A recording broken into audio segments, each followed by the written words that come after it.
پیارے بچوں السلام علیکم۔ آج ہم آپ کی درسی کتاب سے لیا گیا عنوان درخت کی پکار پڑھیں گے، اور پیارے بچوں آپ اپنی درسی کتاب کا صفحہ نمبر 16 کھولیں گے، اور سب سے پہلے ہم اس اقتباس کو بلند خوانی کے ساتھ پڑھیں گے اور بعد میں آسان لفظوں میں سمجھنے کی کوشش کریں گے۔ تو پیارے بچوں چلو شروع کرتے ہیں۔ حامد چھٹی کے روز اپنے دوستوں کے ساتھ میچ کھیلنے کے لیے میدان میں پہنچا۔ سبھی ساتھ جمع ہوئے، کھیل شروع ہوا۔ حامد بھی کھیل میں مست ہو گیا۔ کھیل ختم ہوتے ہی سبھی دوستوں نے اپنے اپنے گھر کا رخ کیا۔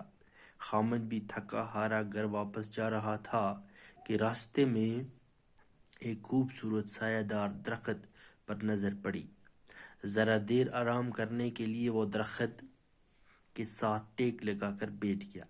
پیارے بچوں، حامد چھٹی کے روز اپنے دوستوں کے ساتھ میچ کھیلنے میدان میں پہنچا۔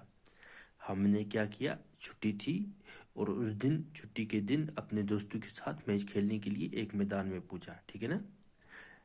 سبھی ساتھ جمع ہوئے، سبھی ساتھی ساتھ میں تھے۔ کھیل شروع ہوا۔ اب جو ہی کھیل شروع ہوتا ہے حامد بھی کھیل میں مست ہو گیا۔ حامد بھی کھیلتے کھیلتے اس میں کھیل میں مست ہو گیا۔ کھیل ختم ہوتے ہی سبھی دوستوں نے اپنے اپنے گھر کا رخ کیا۔ اب جو ہی کھیل ختم ہوا تو سب دوست جو تھے وہ اپنے اپنے گھر چلے گئے۔ حامد بھی تھکا ہارا گھر واپس جا رہا تھا۔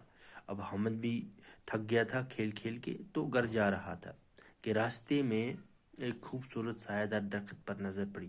تو راستے میں ایک درخت پر نظر پڑتی ہے جو بہت ہی سایہ دار تھا، خوبصورت تھا۔ ذرا دیر آرام کرنے کے لیے وہ درخت کے ساتھ ٹیک لگا کر بیٹھ گیا۔